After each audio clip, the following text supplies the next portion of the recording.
আচ্ছা, এর আগে জাস্ট একটা কথা বলি, তা হয়েছে কথা বলতে, এবং তাপসদা অলরেডি আমাদের ওটা নিয়ে অনেকগুলো কাজ করছেন। That is child custody, the myth and reality actually. তো এটা নিয়ে অলরেডি তাপসদা অনেকগুলো আমাদের কেসে হেল্প করেছেন, বাকিটা তাপসদার মুখ থেকে শুনবো। ধন্যবাদ সকলকে। আমার পূর্ববর্তী বক্তা যারা সিনিয়র অ্যাডভোকেট ছিলেন, মহামান্য বিচারপতি ছিলেন, ডাক্তারবাবু আছেন, সকলকে আমার প্রণাম। তো জানিয়ে আমি পূর্ববর্তী বক্তা দাদার প্রসঙ্গটা নিয়েই বলবো। খুব অবাক হবে যে 498 এর সাথে পক্সোকেও জোড়া হয়েছে, এবং 6 মাসের মধ্যে হাইকোর্টে ম্যাটারটা উঠেছিল বাক্সি স্যারের বেঞ্চে। তো ওই ম্যাটারটা খুবই মানে আতঙ্কজনক এটা আমাদের কাছে, কারণ কোনো একজন মা তার বাচ্চাকে নিয়ে বাবার এগেইনস্টে পক্সোর অ্যালিগেশন দিচ্ছে, এবং খুব সিক্রেট, আমি শেয়ার করতে পারবো না, কেস আমার কাছেও এসেছিল, সেটা সিডব্লিউসি রেফারেল হয়েছে। তো এর থেকে আতঙ্কজনক কিছু আর এই সমাজে হতে পারে না। কোনো বাবার এগেইনস্টে তার মা অভিযোগ করছে যে বাচ্চার এগেইনস্টে পক্সো ব্যাপারে সেটা সবাই জানেন কি অ্যালিগেশন হতে পারে। যাই হোক, আর এখানে আজকের বিষয়ে যদি বলতে চাই চাইল্ড কাস্টাডি আইন অনুযায়ী আমরা জানি যে হিন্দু যদি হন তাহলে 5 বছর পর্যন্ত যদি বাচ্চা হয়, ছেলে বা মেয়ে, সেটা মা পাবেন। কিন্তু বাবারা কি পাবেন না? তারও উদাহরণ কিন্তু রয়েছে, বাবারাও পাবেন। কিন্তু আমি এখন চেষ্টা করবো অত আইন নিয়ে অত কিছু বলবো না, কি আমরা করতে পারি কি না করতে পারি, বা যেগুলো ক্লায়েন্টরা আমাদের কাছে এসে বলেন আমি তো এটা করেছি ওটা করেছি, সেই বিষয়ে একটু আমার অভিজ্ঞতা আমি শেয়ার করব। আর মুসলিমদের ক্ষেত্রে বলবো 7 বছর, যদি তার বাচ্চা 7 বছর হয়, তার আগে পর্যন্ত 7 বছর পর্যন্ত সেখানে বাচ্চাকে মায়ের কাছে পাবেন, এটাই আমাদের বিচার। তো চাইল্ড কাস্টাডি আমরা জানি যে চাইল্ড কাস্টাডি যে গার্জিয়ান হন আমরা প্যারেন্টস হই, বাবা মা এবং তারপরে কিন্তু আরেকটাও চাইল্ড থাকে যারা হচ্ছে ভান্ডারেবল। এবার এই ভান্ডারেবল যারা সমাজে যাদের বাবা মা নেই, তাদের যে গার্জিয়ান, তারা সিডব্লিউসির আন্ডারে পড়েন, চাইল্ড ওয়েলফেয়ার কমিটি, সেখানে তারা হোমে রেস্টোর হতে পারেন।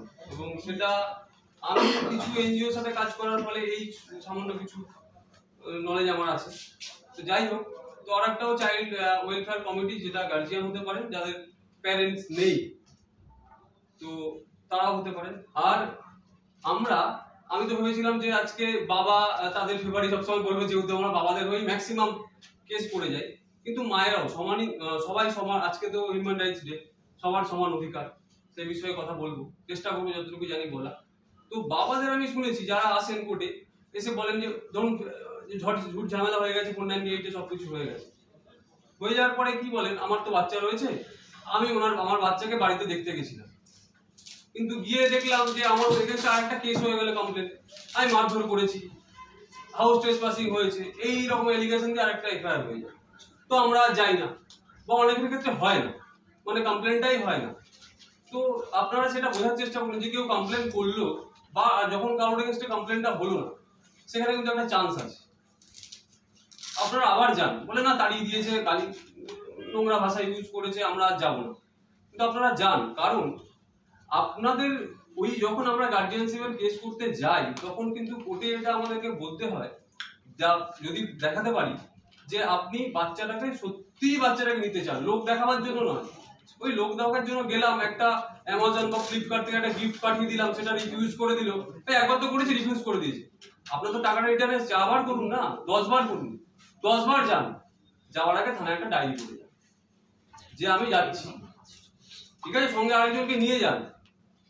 সেটা আপনারা করেন না, বলেন যে একবার গেছিলাম, ওই তো গিফট পাঠিয়েছিলাম, ও রিজেক্ট করে দিয়েছে, নেয়নি, ক্যান্সেল করে দিয়েছে, কেন দাদা আবার করুন। মায়েরাও সেটা করতে পারেন, কিন্তু দেখা যায় বেশিরভাগ ক্ষেত্রে মায়েদের কাছে বাচ্চারা থাকে। আর আমরা যে পিটিশনগুলো লিখি, সেই পিটিশনগুলোতে লেখার কিছু কিছু পয়েন্টস থাকে, যেগুলো চেষ্টা করি লেখা, যে যখন বাবার হয়ে করি মায়ের কি কি দুর্বলতা, সে ফিনান্সিয়ালি ক্যাপেবল কিনা, আমি কতটা ক্যাপেবল, আমি কতটা সাপোর্ট করতে পারবো, এই বিষয়টা আমাদের দেখতে হয়। বা ধরুন মায়ের দুর্বলতা কতটা, ও স্ট্রং কতটা, আমি কতটা, কোন দিকটা দুর্বল কোন দিকটা আমি স্ট্রং, সেইগুলোকে তুলে ধরা। এবার আরেকটা জিনিস বিষয় হচ্ছে উকিল বাবুদের ফিজ নিয়েও আগে আলোচনা হয়েছে। উকিল বাবুদের ফিজের তো কোনো প্যারামিটার নেই। এবার সেইটা যে উকিল বাবু যেরকম টাকা পয়সা নেন সেরকম ভাবে আমরা ফিজ দিই। সেটা টাইম একটু সময় লাগে, যেটা আমরা ধৈর্য ধরতে পারি না। সব থেকে বেশি টাকা পয়সাটা আমরা অনেকেই দিয়ে দিই, দেওয়ার পরেও টাকা পয়সা দিয়ে দেওয়ার পরেও টাইমটা নিয়ে আমরা কিন্তু খুব অধৈর্য হয়ে পড়ি। সেই টাইমটা সেই অ্যাডভোকেটকে আমরা দিই না, যার যে আমাদের পিটিশনটা হয়ে পড়ে। এই মামলাগুলো যেহেতু কোনো একটা এডিজে কোর্টে বা ফাস্ট ট্র্যাক কোর্টে ট্রান্সফার হয়ে যায়, সেই কোর্ট সেশন স্টাইল বা ওদের স্পেশাল যে পাওয়ার থাকে তাদের নিয়ে খুব ব্যস্ত থাকে। তো এই মামলাগুলো শুনতেই চায় না। আমরা জানি যে আমরা যারাই মামলায় ভুক্তভোগী বা যারা আমরা অ্যাডভোকেট প্র্যাকটিস করছি, এই কত কষ্ট করে একটা ডেট শর্ট ডেট করাতে হয়। যারা পেশকারের ভূমিকা আমরা শুনলাম, খুব কষ্ট হয় একটা ডেট করাতে। তারা যাই কোর্টে সবাই জানেন কি হয়।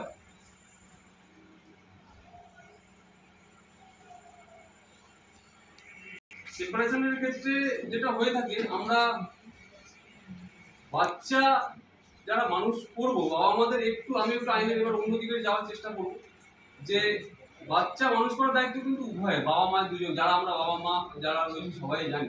কিন্তু অনেকেই বলি যে বাচ্চাটাকে আমরা নেবো না, ছেড়ে দাও, দরকার নেই, মায়ের কাছেই থাক। ঠিক আছে, এই টেন্ডেন্সি গুলো বা আমরা অনেক সময় কি করি যে মেনটেনেন্স কেসেও আমার আই ইনকামটা কম দেখাবার চেষ্টা করি, যে আমার ইনকাম কম, আমি মেনটেনেন্স বউকে দেবো না।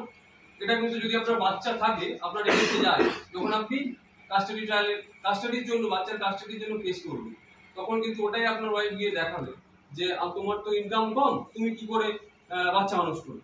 সুতরাং ভাববেন যে কিছু একটা করার আগে বারবার করে ভাববেন, ভেবে একটা ডিসিশন নেবেন।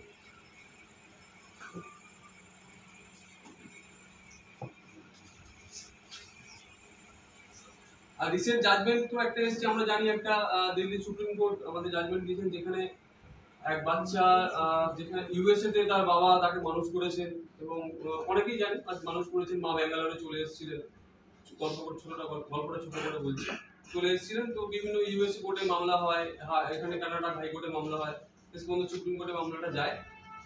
ওই বাচ্চাটার কাস্টাডি কিন্তু যেহেতু বাবা ইউএসএ তে ছিল, ইউএসএ বাবাকেই কাস্টাডিটা দেওয়া হয়। কারণ আমাদের অ্যাক্টেও রয়েছে এবং সুপ্রিম কোর্ট এখন এই ব্যাপারটা এখন খুব কনসিডার করা হচ্ছে যে welfare of a minor to paramount consideration. Welfare interest of the minor, মানে ইন্টারেস্ট, বাচ্চার যেটা ইন্টারেস্ট ফিউচার যেটা যেখানে সিকিউর হবে, তাকেই কিন্তু বাচ্চাটাকে কাস্টাডি দেওয়া হবে। এটা এখন প্যারামাউন্ট, বাচ্চার ডিজায়ারটা কিন্তু নয়। পরিষ্কার জাজমেন্টে বলা আছে যে বাচ্চা যেটা চাইছে সেটা জাজকে এসে বললেন। আমরা তো কি হয় কাস্টাডি ট্রায়ালে যখন আমরা প্রেয়ার করি, ইন্টারিম একটা ভিজিলেশনের রাইটে পিটিশন করি বাবা বা মায়ের পক্ষ থেকে। তো ইন্টারিম পিটিশন হয়, তারপরে বিভিন্ন রকম গ্রাউন্ড লড়াই হতে হতে একটা সময় কি হয়, বাচ্চাটাকে প্রোডাকশন করা হয়, কোর্ট চেয়ে পাঠায়, বাচ্চাটাকে ডেকে পাঠিয়ে বাচ্চাটাকে একটা ইন্টারভিউ হয়। বাচ্চাটার কোর্ট নিজেই করেন, ওপেন কোর্টে হয়।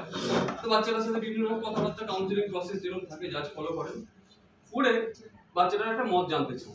শেষ পর্যন্ত ম্যাক্সিমাম কেসে এই হয়, এবং বাচ্চাটার বক্তব্যটাকেই কোর্ট এখনো পর্যন্ত সেটাই করতে।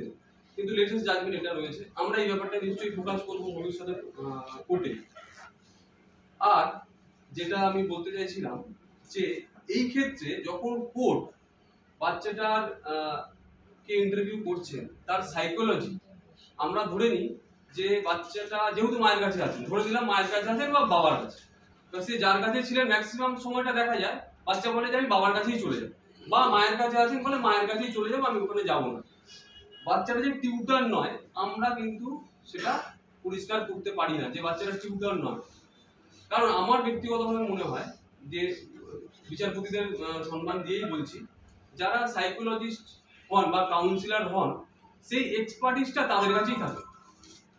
আমরা কিন্তু সেই এক্সপার্ট নই, বা জানি না যাদের জুডিশিয়াল ডিপার্টমেন্টে ওটা পড়ানো হয় কিনা, বা 1 ঘন্টার বা 2 ঘন্টার একটা টাইমে বাচ্চাটাকে উনি বুঝে নেন যে বাচ্চাটা ঠিক বলছেন, সত্যি বলছেন, টিউটর না, বা ওটাই চাইছে, বা এটাই ওর ভবিষ্যৎ ওখানে ভালো হবে।